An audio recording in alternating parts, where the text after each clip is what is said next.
주 동안 평안하셨어요? 선우영녀입니다. 어떤 종교든 종교마다 의식이 있고 종교의식은 그 종교의 사상을 가장 함축적으로 표현한다고 하죠. 그런데 새벽마다 울리는 새벽 예불에 어떤 가르침이 녹아있는지, 밥 한 끼 먹는 건데 왜 그렇게 번거로운 바로 공양을 해야 하는지 제대로 알고 행하는 이들은 많지 않은 것 같습니다. 오늘 모실 스님은요, 불교에 입문한 이들이 진리의 넓은 바다로 잘 항해할 수 있도록 도와주고 계신 분입니다. 부처님 생애에서부터 불교의 의례, 경전 연구까지 거의 불교 총서라 할 만큼 다방면의 책을 출간하고 계신데요.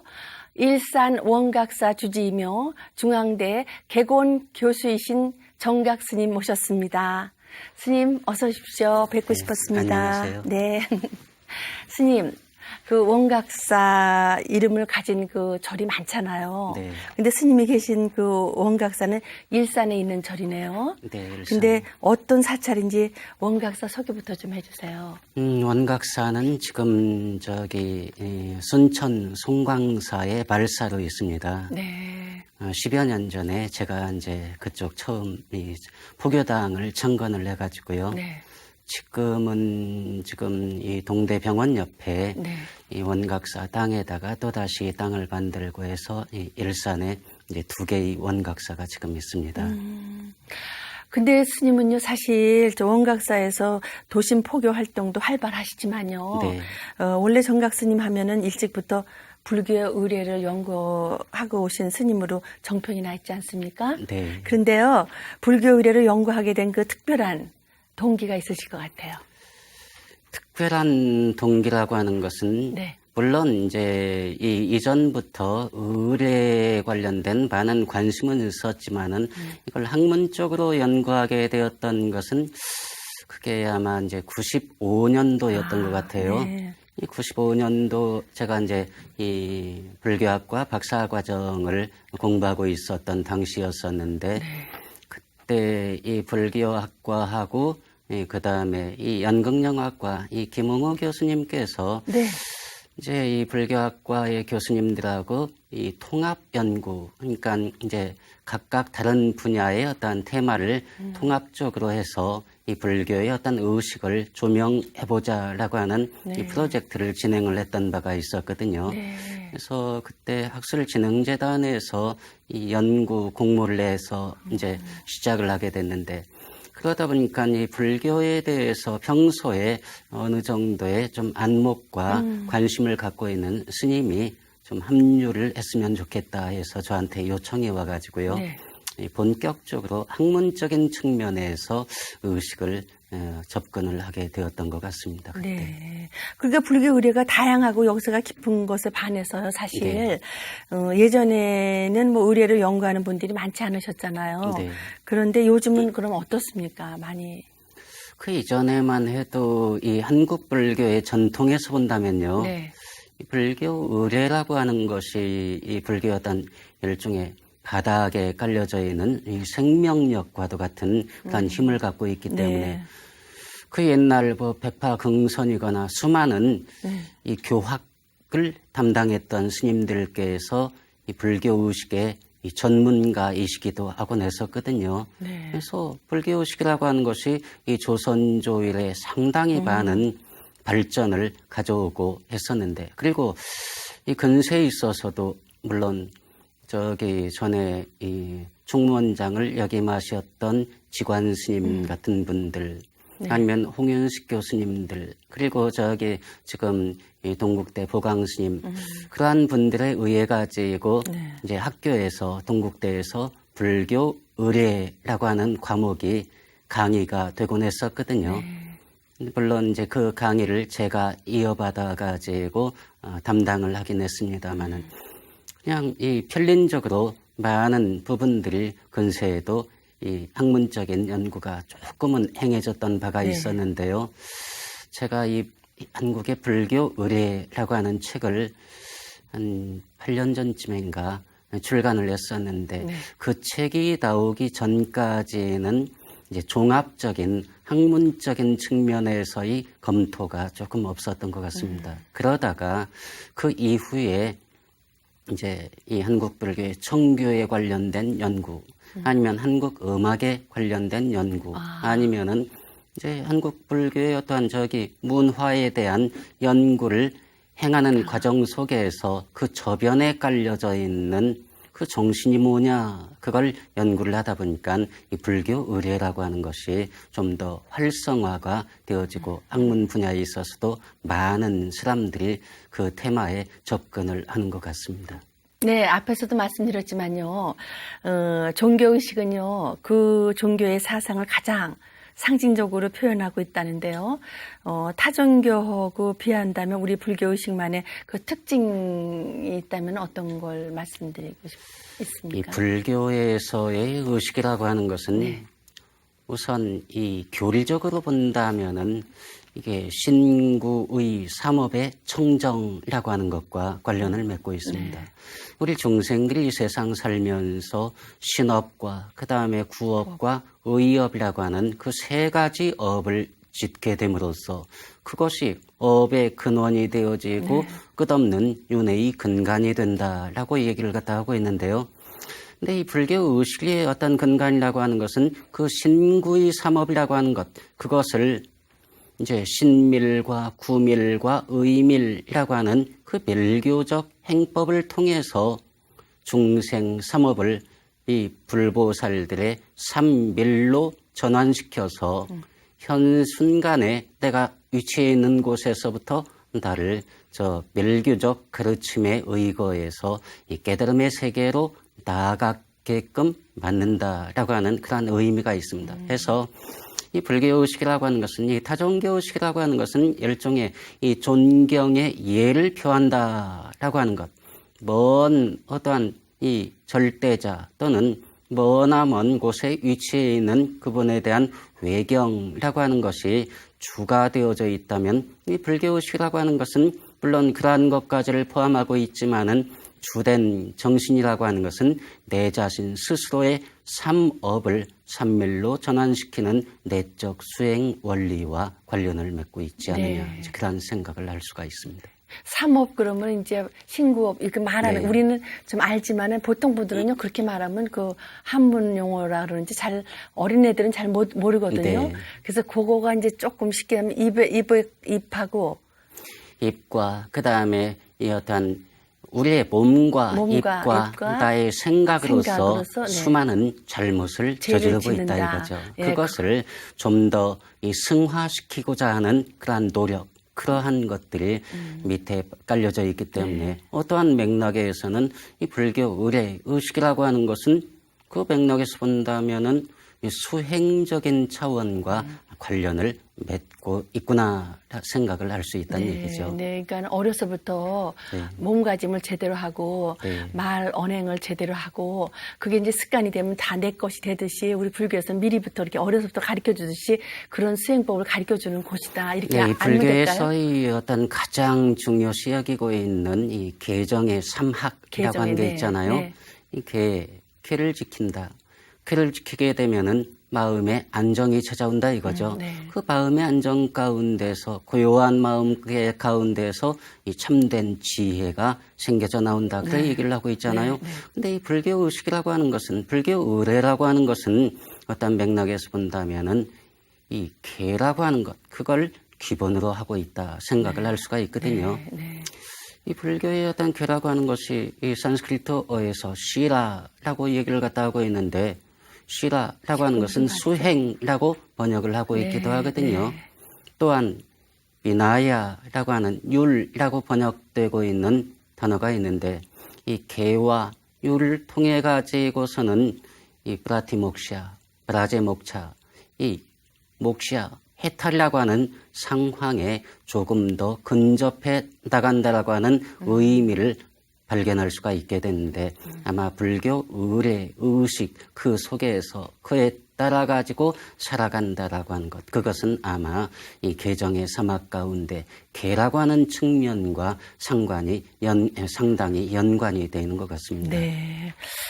근데 그 불자들에게 가장 익숙하고 중요한 것이 그러니까 예불이 아닐까 그렇게 생각이 듭니다. 네. 그래서 스님께서는 예불이라는 무엇인가라는 그 책도 네. 그래서 집필하셨는데요.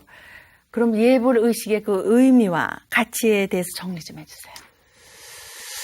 제가 이 90년도인가 네. 91년도였던가 서울의 약수암이라고 하는 곳에 머물고 있었는데요. 네. 그때 마침 이 조계사에서 강의 요청이 왔었습니다. 네. 그 강의 테마가 이 예불이란 무엇이냐 제목이 그렇게 전해져 온 네. 거예요. 그러다 보니까 제가 이제 그때 좀 고민을 했었습니다. 예불이라고 하는 것의 의미가 뭐고 또 예불이라고 하는 것 그 자체가 추구하는 바가 과연 무엇일까? 이제 그 속에서 그때 강의안을 작성을 했었는데 그 강의안을 토대로 해서 나중에 이제 책이 단행본으로 출간되기도 했었죠. 예불이라고 하는 것 의미적으로 본다면 이 부처님께 예를 올린다라고 하는 그런 얘기가 되겠죠.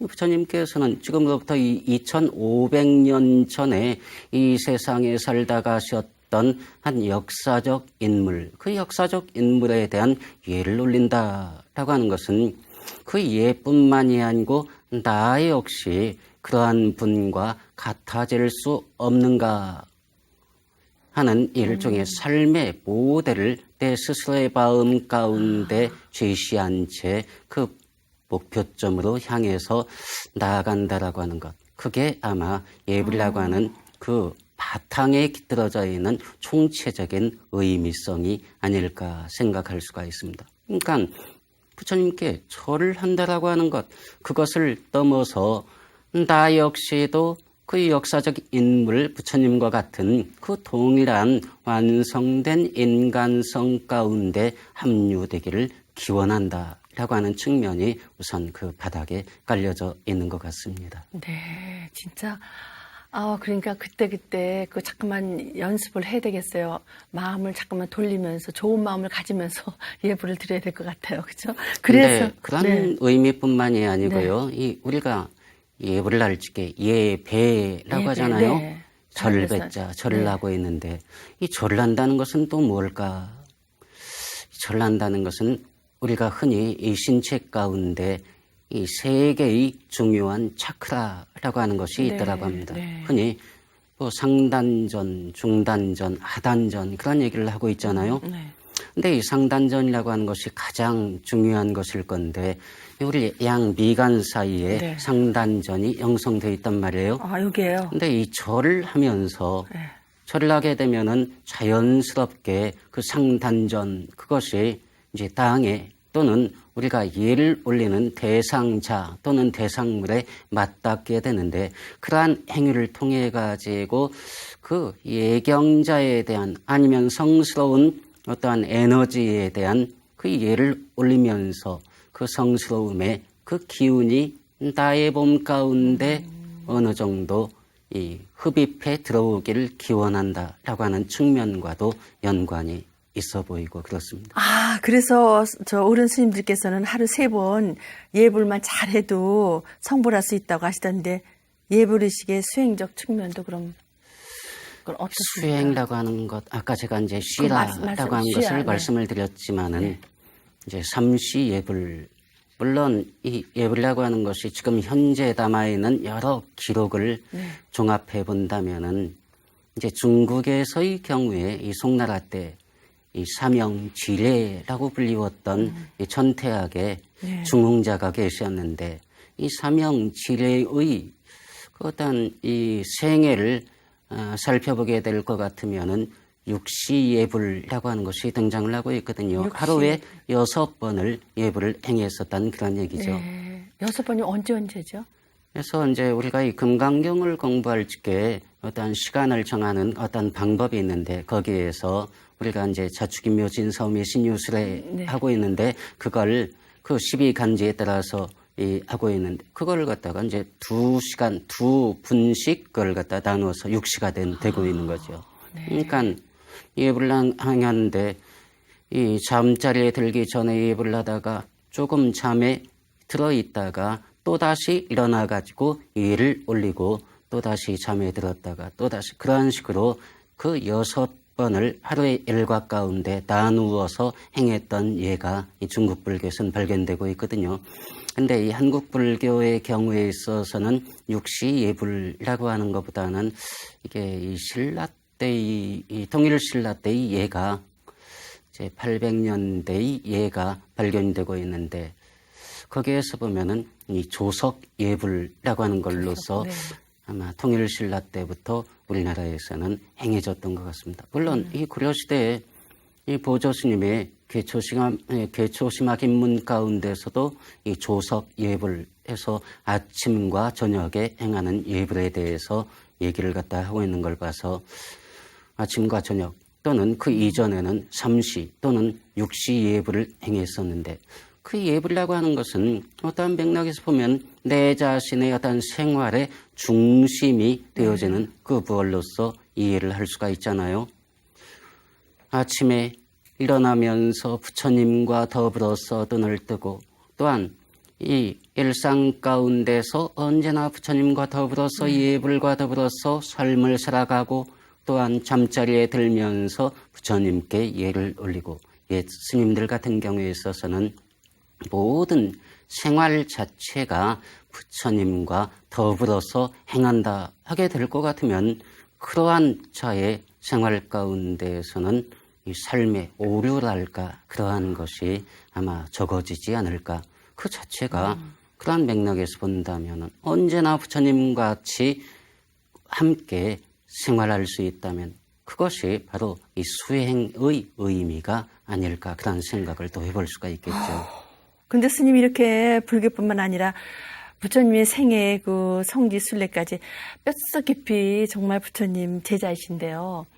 그런데 출가 전에는 카톨릭 때 신학과를 나오셨어요. 네. 근데 신학을 공부하시는 분이 어떻게 불문에 이렇게 들어오시게 되셨어요? 근데 가끔 생각해 보면요. 네, 이건 꼭 물어보는 얘기야. 제가 살아왔던 네. 제 삶 자체가 네. 제가 생각하기에 마치 한편의 이 영화처럼 생각되어지는 네. 그런 경우가 있습니다. 마치 그래요? 이 소설 속의 주인공 같은 그럼 생각이 들어봐야 들어서요. 돼요.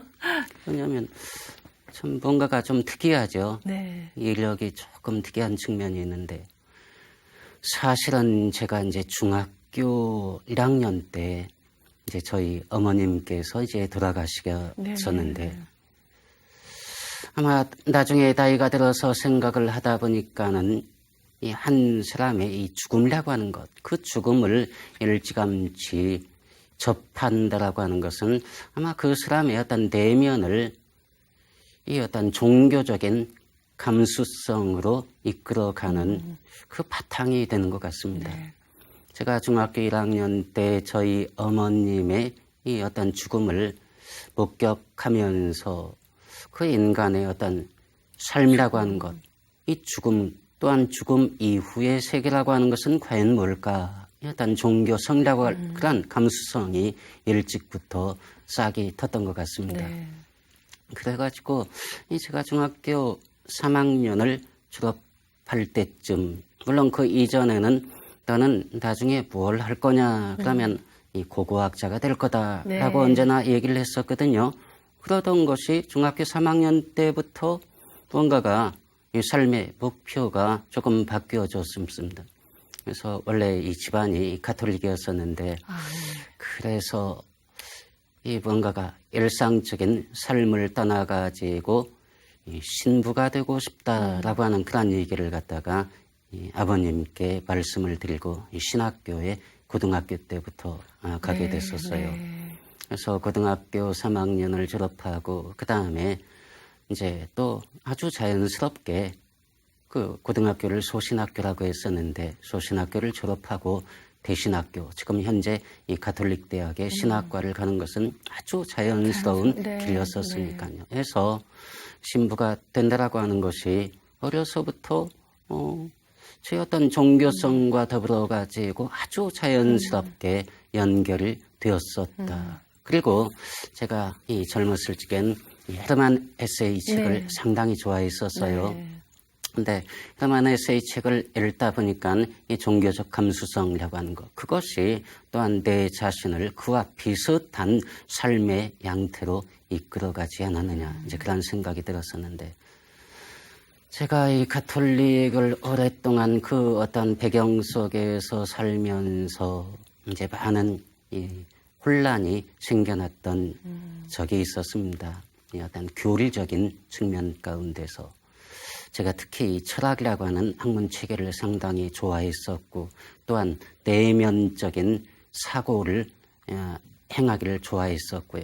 그러한 속에서 언제나 모든 것에 대한 의문을 갖게 되곤 했었는데, 그러한 철학적인 어떤 의문 가운데서 이 가톨릭이라고 하는 그 이전에 제가 발을 딛고 있었던 어떤 사상의 배경 가운데서 무언가가 흡족하지 못한 그런 느낌을 많이 발견을 했었어요. 네. 이제 그러하던 것이 그 속에서 물론 많은 어떤 번민을 갖다가 행했던 바가 있었습니다. 네. 교리적인 것을 좀 받아들이기 어려웠던 측면도 있었고요.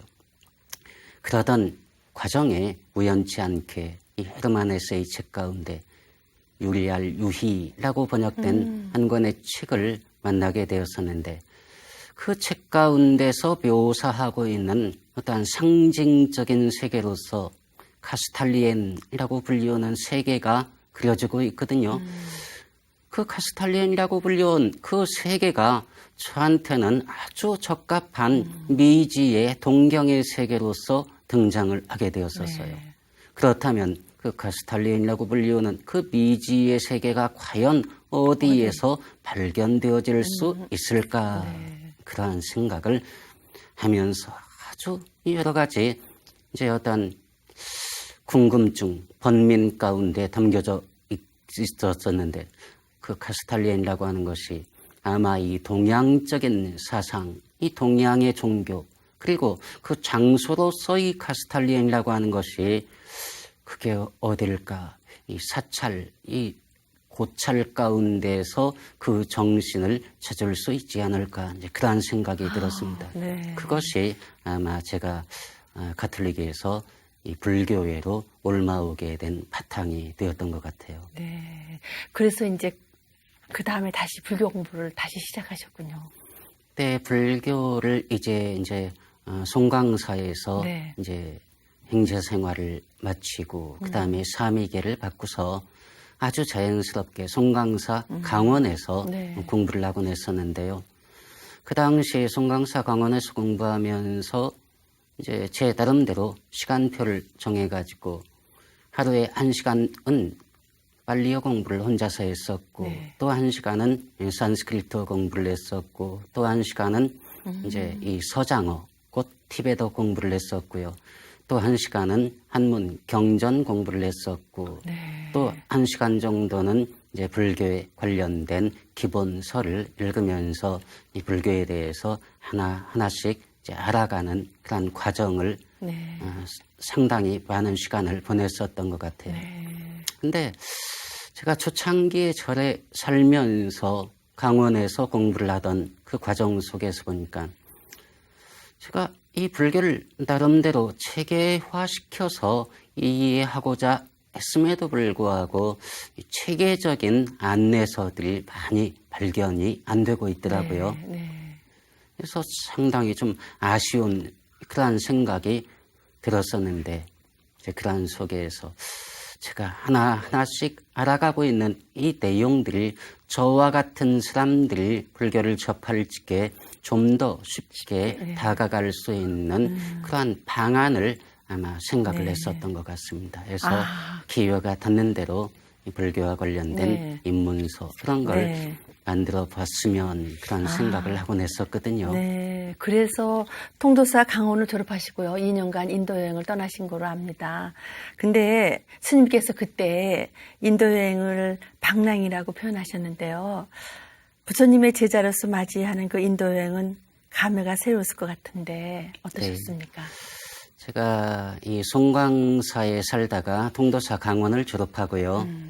물론 제 나름대로 이 불교에 대한 많은 공부를 조금 이 체계적으로 하려고 생각은 했었고 했는데 많은 부족한 것들이 발견이 되고 했었거든요. 네. 그래서 그 불교의 어떤 근원지라고 할 수 있는 인도에 가가지고 좀 더 공부를 했으면 어떻겠느냐 그런 계획을 갖게 네, 됐어요. 네. 그래서 강원을 졸업하자마자 인도에 가서 약 2년 동안을 이제 머물게 되었었는데, 물론 이제 이 베나러스 인도 유니버시티 인도의 가장 전통적인 사상을 체계화시키고 교육시키는 인도 그 브라나시에 있는 학교에 대학원에 입학을 했었습니다. 근데 그 준비 단계에서 조금 미진한 게 있어가지고 제가 초창기에는 이제 영어 강의를 수업을 하는데 참 따라가기가 좀 어려웠던 네. 그런 측면이 있었어요.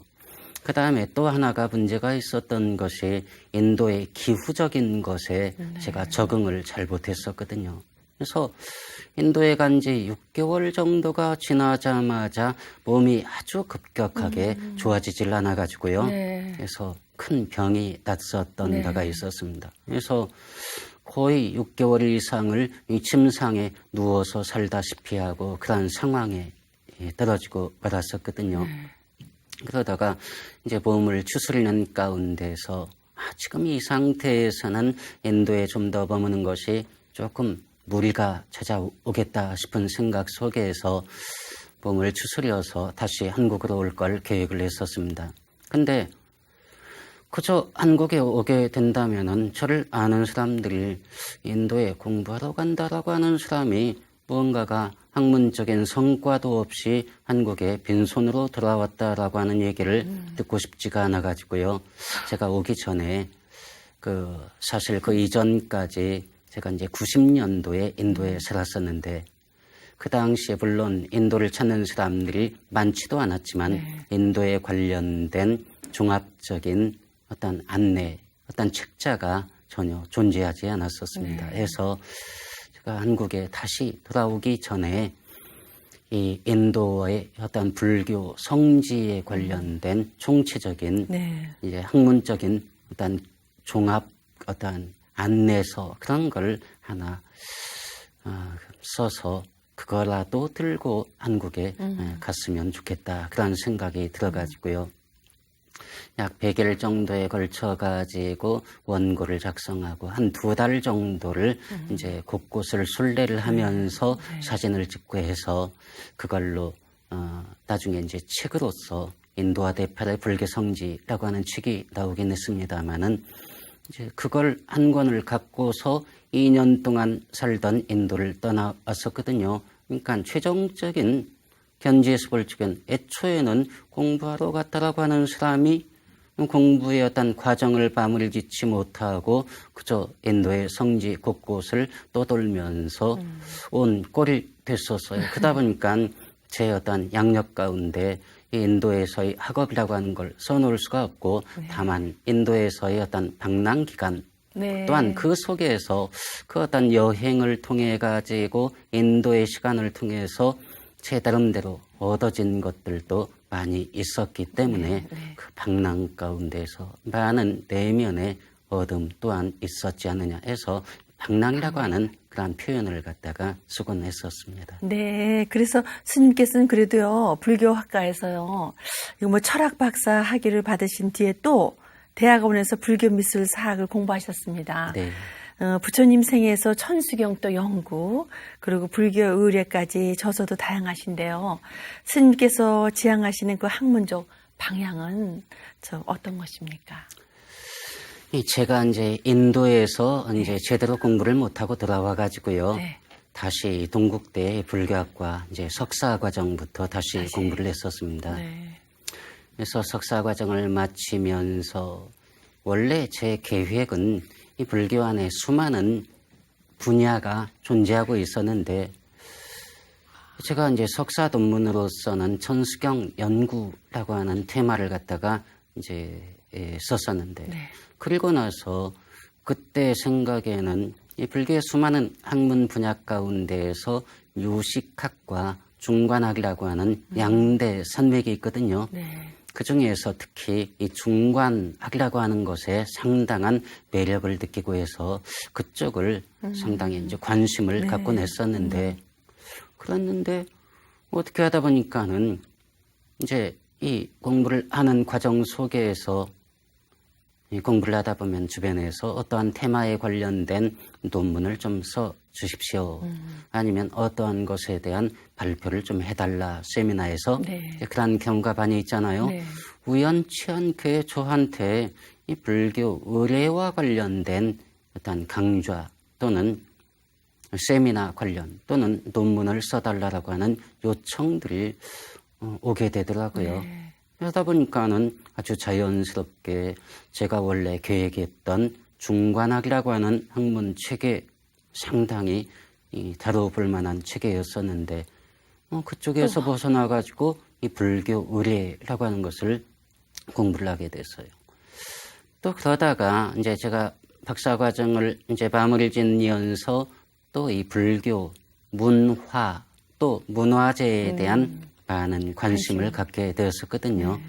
그러다 보니까 불교 문화재에 대한 총체적인 공부를 또 하고 싶은 생각이 들고 해서 이 미술사라고 하는 것을 또 박사과정을 또 공부를 하게 됐었습니다. 해서 미술사를 통해서 우리 문화 전반에 대한 바탕 그리고 또한 이 한국 불교에 있어서의 어떤 미술사 전반에 대해서 또한 공부해 볼 수 있는 계기를 갖게 되었는데 여튼 그러한 모든 것들을 좀 산만하게 좀 널려 있습니다. 따져보면요. 네. 근데 이 산만하게 널려 있는 것 아마 이제 물론 이제 이 중관학이라고 하는 학문 체계 상당히 매력적이고 합니다마는 세상 모든 것이 또한 공부를 하는 것도 모든 것이 스스로의 어떤 생각 하나만을 갖고 가는 것은 아닌 것 같아요. 네, 맞아요. 때때로 내한테 던져져 오는 어떤 의문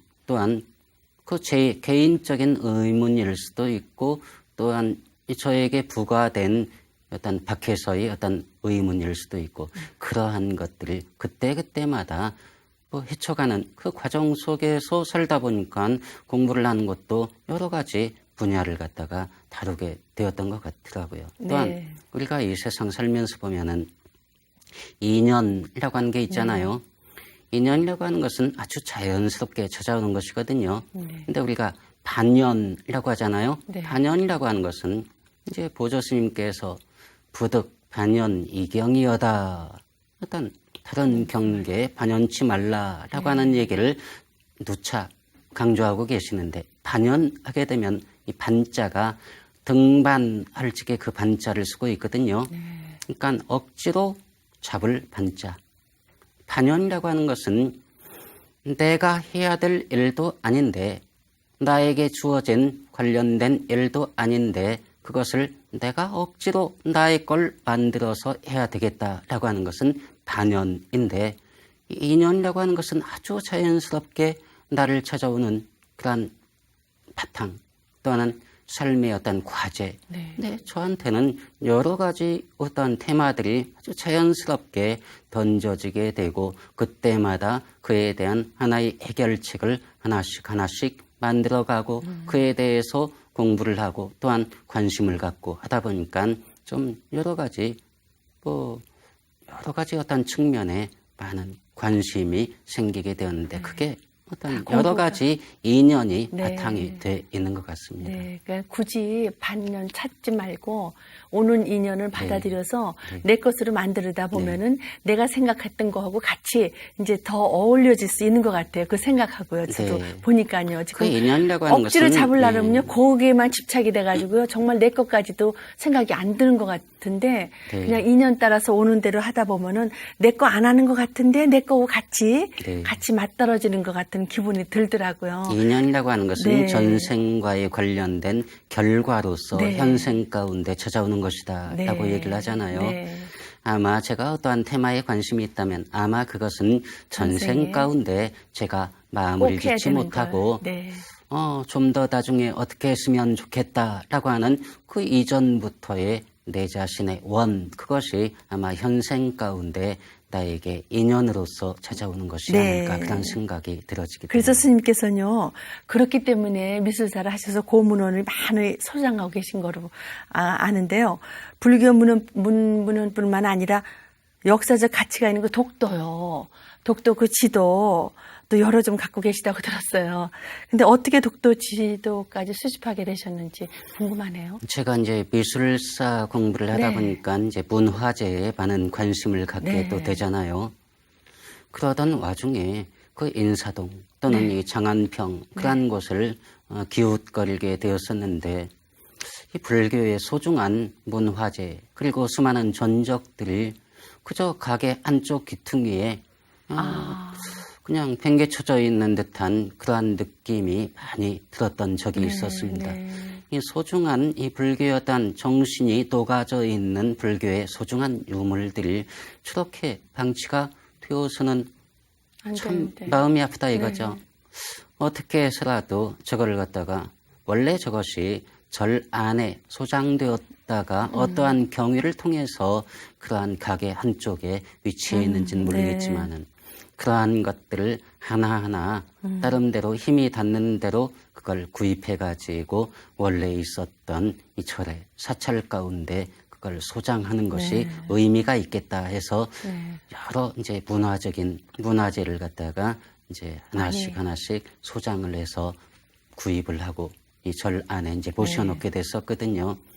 이제 그런 과정 속에서 여러 문헌들, 문화재들을 접하는 과정 속에서 우연치 않게 이 독도 또한 동해 그런 관련 지도가 눈에 띄곤 한 거예요. 네. 그래서 저거 역시도 그 당시에 이제 중국의 이 동북공정 또한 일본에서는 이 독도에 대한 영유권 문제 제기 네. 그러한 것들이 심심치 않게 등장하던 상황 속에서 이 우리나라의 어떤 정체성이라고 하는 것, 그 정체성의 어떤 근간, 그걸 얘기할 수 있는 가장 중요한 자료가 지도일 수도 있는데 그 지도에 대한 관심이 폭넓게 많은 사람들 가운데 있지를 않아요.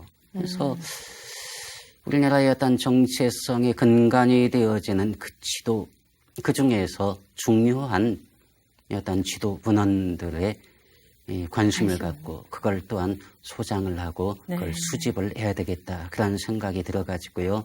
한 10여 년 이상을 그런 자료를 보았는데 독도 동해와 관련된 지도 자료만 해도 지금 한 100여 점 정도가 모여져 있는 것 같습니다. 오, 대단하시네요. 그러면 그 소장하신 독도 지도가요, 우리 한일 간의 그 독도 문제에 대해서 이렇게 큰 기여도 할 것 같은데, 근데 실제로 정말 독도 문제에 많이 기여가 되나요?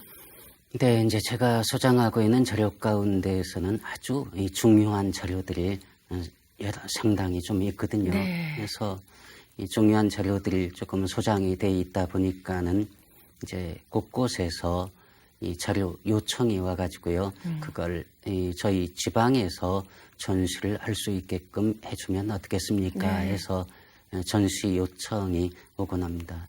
네, 오늘 스님의 그 좋은 말씀 많이 듣고 불교 의례에서부터 독도 문제까지 말씀 듣다 보니까 정말 시간이 벌써 이렇게 정해진 시간이 다 됐네요. 네.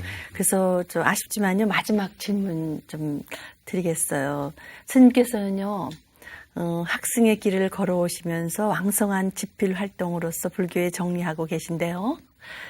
지금까지 수행과 학문으로 스님께서 얻으신 거, 그리고 깨달으신 건 무엇입니까? 이 제가 생각하기에 이 깨달음이라고 하는 것, 이 깨달음이라고 하는 단어 자체가 이제 어떤 점층적인 의미가 담겨져 있는 것 같습니다. 우리말 가운데 보면은 깨달음이라고 하는 것은 깨우침과 다다름이라고 하는 두 가지의 단어가 합치가 돼 있잖아요. 네.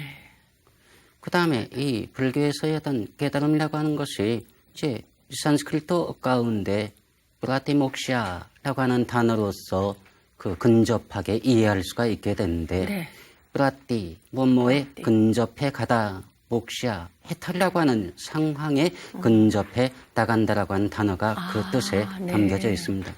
깨달음, 또는 깨달음. 해탈에 근접해 간다라고 하는 것.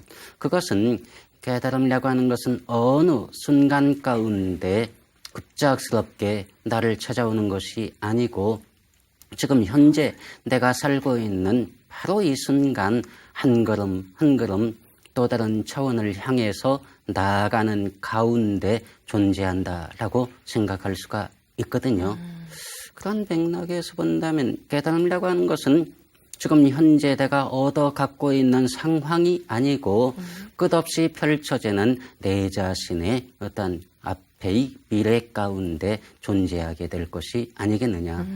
그래서 지금 현재 내가 어느 과정에 와 있다라고 하는 것이 아니고 매 순간 조금이나마 한 걸음 한 걸음 다다름의 정황을 향해 가지고 나아가려고 노력한다라고 하는 것. 아마 그게 이 깨달음이라고 하는 것에 근접할 수 있는 좀 더 정확한 의미가 아닐까 그런 생각이 들어요. 스님 말씀 듣다 보니까 정말 지금 제가 청정해지는 느낌이 들어요. 그래서 정말 스님분들을 자주 찾아뵙고 정말 자꾸만 이렇게 정화를 시켜야 되겠다는 게 오늘 스님한테 듣는 법문인 것 같아요. 스님 정말 말씀 정말 고맙습니다. 네, 오늘 정각 스님 모시고요. 여러 가지 소중한 말씀 들었는데요. 특히 지향점의 문제를 짚어주신 마지막 말씀이 깊이 와닿습니다. 우리는 흔히 얼마나 깨달았는지, 수행을 했다면 몇 년 동안 했는지 그런 양적인 것을 먼저 생각하기 쉬운데요. 방향만 올바르다면은 더디 가고 빨리 가고가 없는 것이 불교 공부잖아요. 이 마음이 어디를 향하고 있는지, 오늘의 행동이 어느 방향에 있는지 잘 점검해 보셔야겠습니다. 하루하루가 복과 지혜를 향하는 현명한 불자님들 되시기 바라고요. 저는 다음 주에 다시 찾아뵙겠습니다. 성불하세요.